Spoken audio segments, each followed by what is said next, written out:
Hello, and welcome to the 2020-2021 Test Security Training.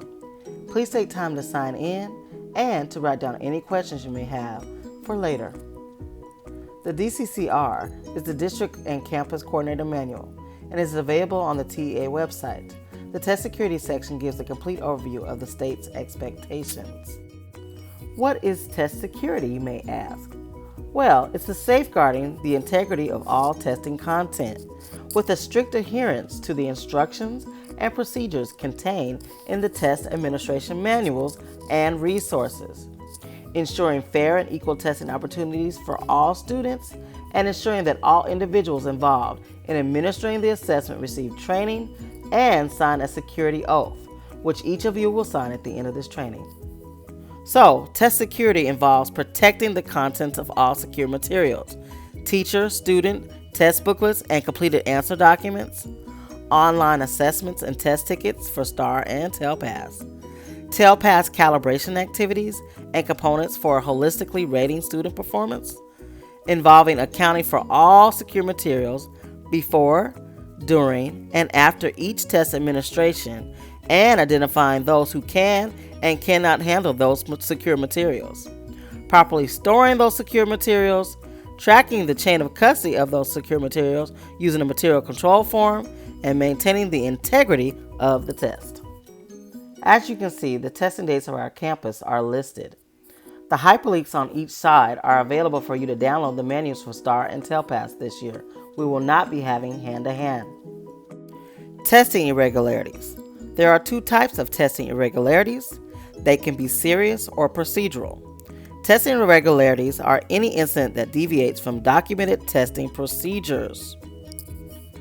Serious irregularities constitute severe violations of test security or confidentiality and must be reported to TEA as soon as the district testing coordinator is made aware of possible or confirmed violations, and it requires a prompt investigation by the district testing coordinator.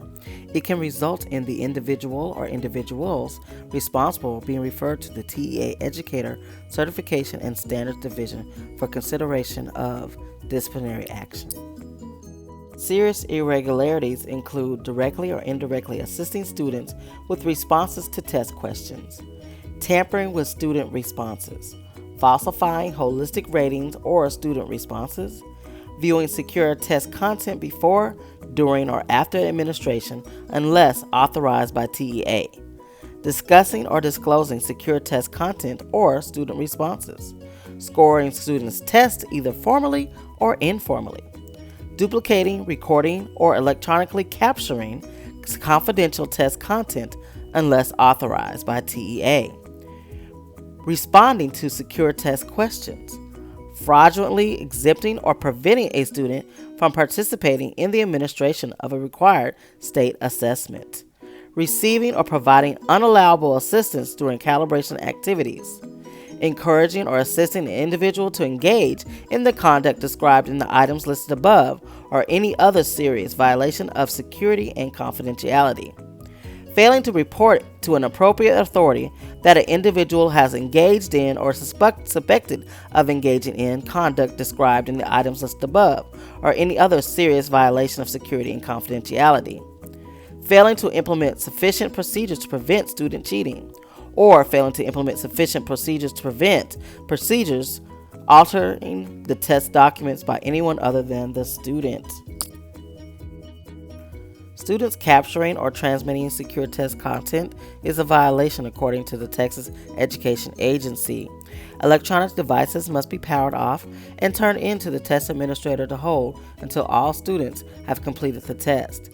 Being in possession of any electronic device may result in not scoring the test, and disciplinary action will be taken by the campus administration.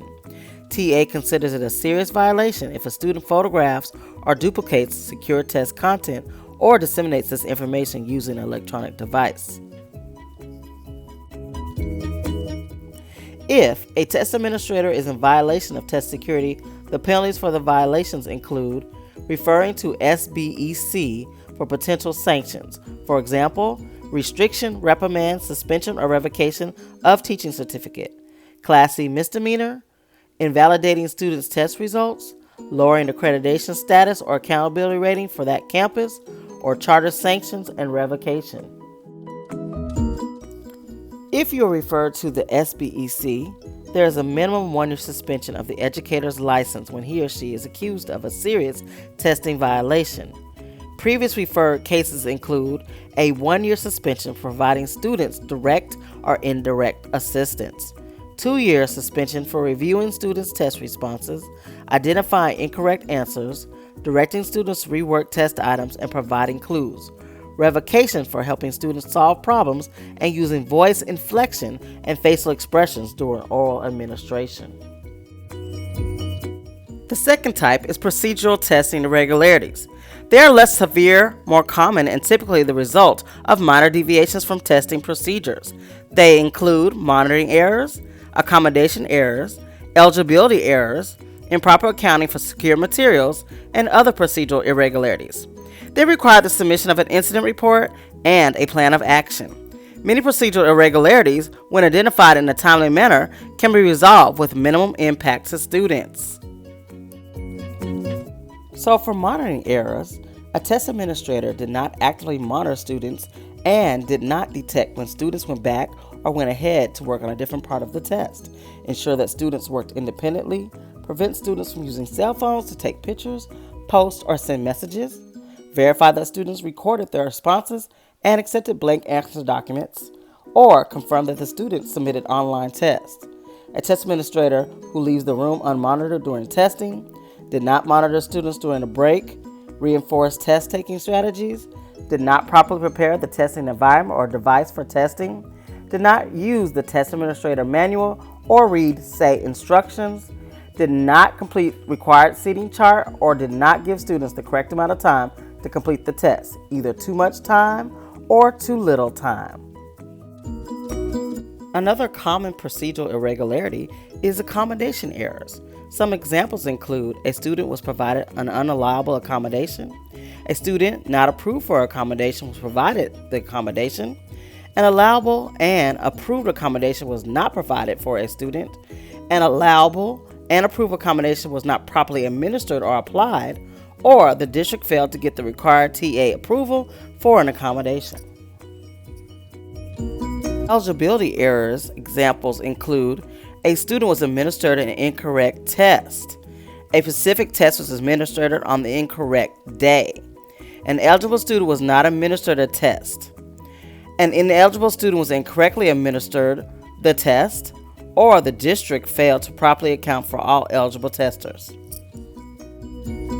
One of the most important aspects of a test administration to avoid is not accounting for secure materials. Some examples of improper accounting for secure materials include a student was issued test materials, for example, test booklet, answer document, or test ticket belonging to another student. Testing personnel lost or misplaced test booklets, answer documents, or other secure test materials. A test administrator did not return secure test materials following each day's administration. Secure test materials were left unattended, or secure online assessments were left visible. Scorable materials were found after test materials had been returned to the testing contractor, or students' test results or test performance were improperly shared, which is a FERA violation, for example.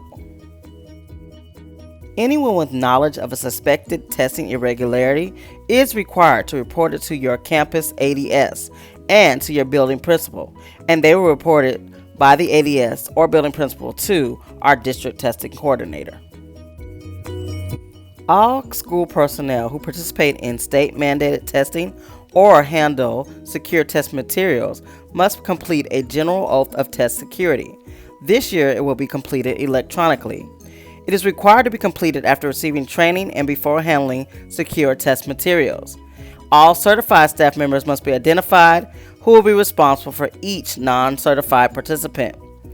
The signature of your oath indicates that you have received all manuals, directions, and procedures governing the test administration.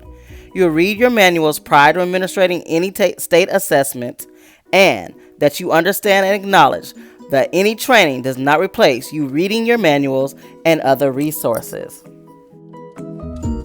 All campus staff should have already completed the 3 modules: active monitoring, distribution of test materials, and proper handling of secure materials, and submitted that information based upon how your ADS has asked you to do. This does not replace face-to-face training. It is only a supplement. As part of the Texas Education Agency's ongoing efforts to improve the state's testing program, the Student Assessment Division has developed web-based training modules for STAR administrations. These modules are designed to supplement, not replace, the mandatory required trainings of all personnel involved in testing. Thank you for your attendance to the 2020-21 State Security Training. At this time, if there are any questions, we will discuss them now. Have an awesome testing year, and without you, we could never be. Thank you.